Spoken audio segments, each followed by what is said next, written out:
were having a sports competition, this inter-house sports, long ago, secondary school to be exact. And then I intentionally used to hide then because they would drag all those that are, tall, exactly, to the field. But then I used to admire those that run. I would rather watch them from afar and just watch how they would, take off. So somebody just saw me, the coach.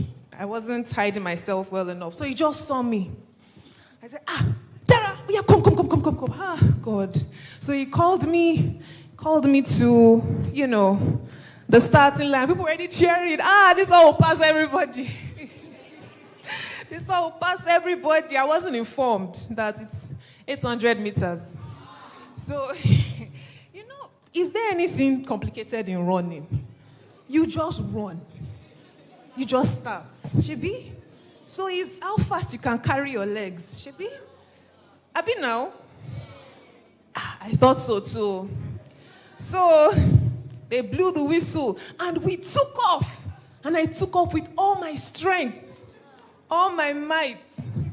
A runner would know there's something wrong with that narration. So I took off with all my strength, running, pop. I passed everybody.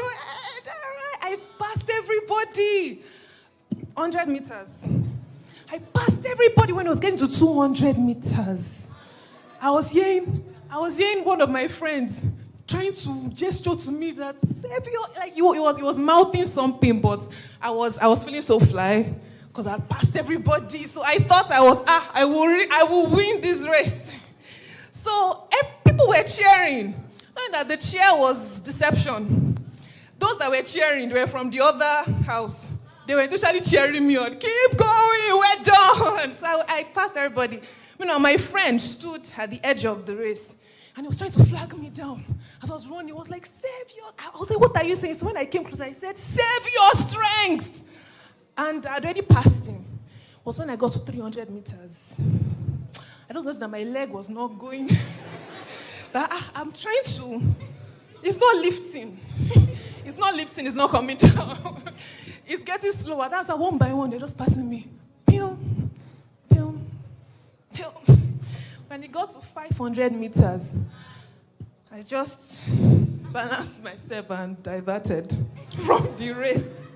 And I found a wall. I just crashed on that wall. And I was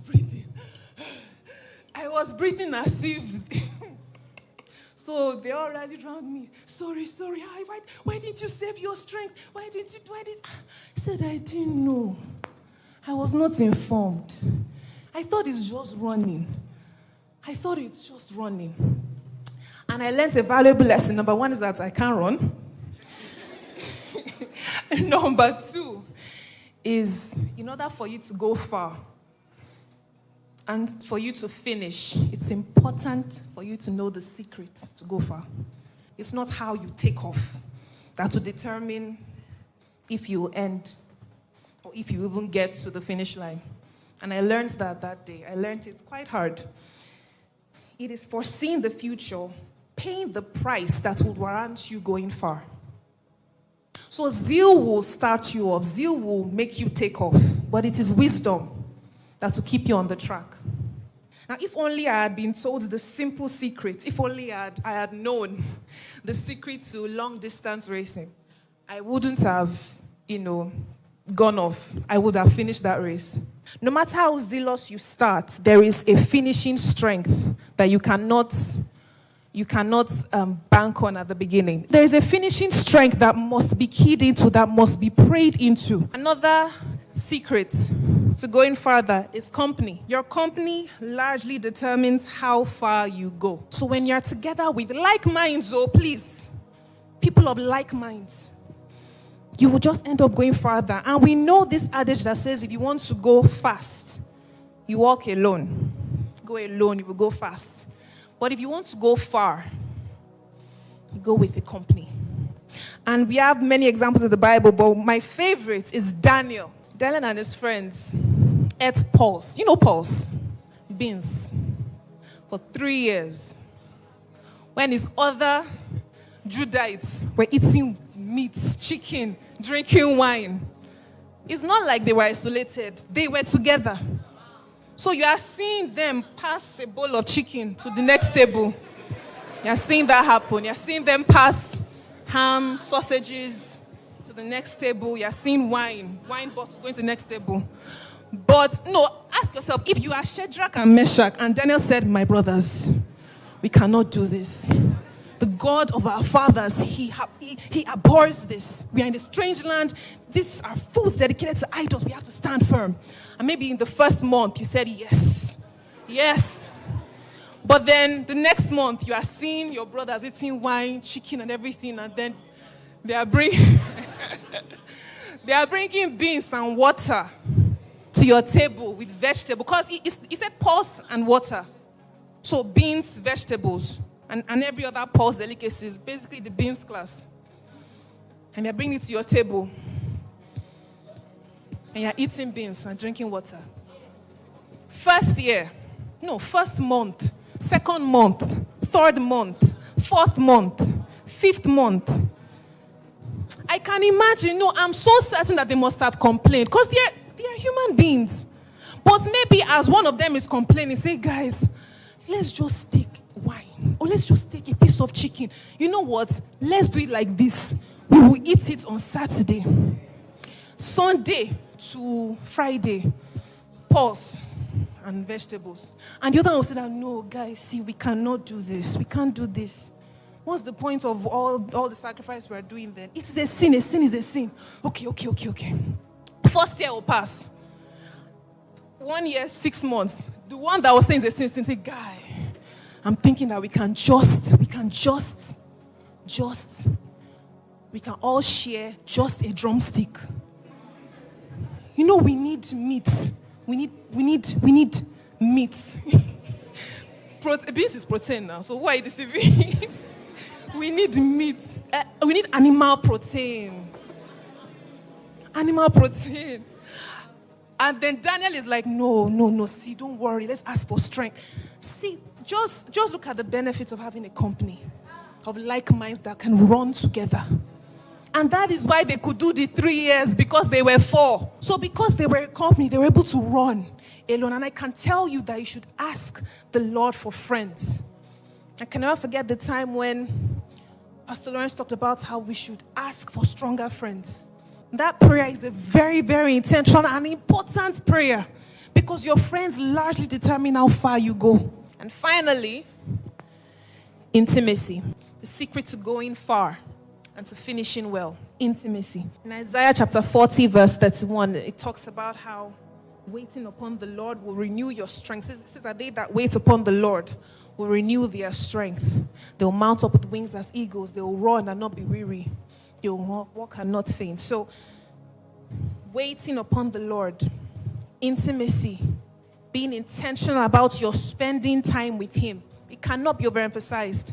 There was one time that a lady was talking about intimacy, and then she made a reference that it's basically into me. See.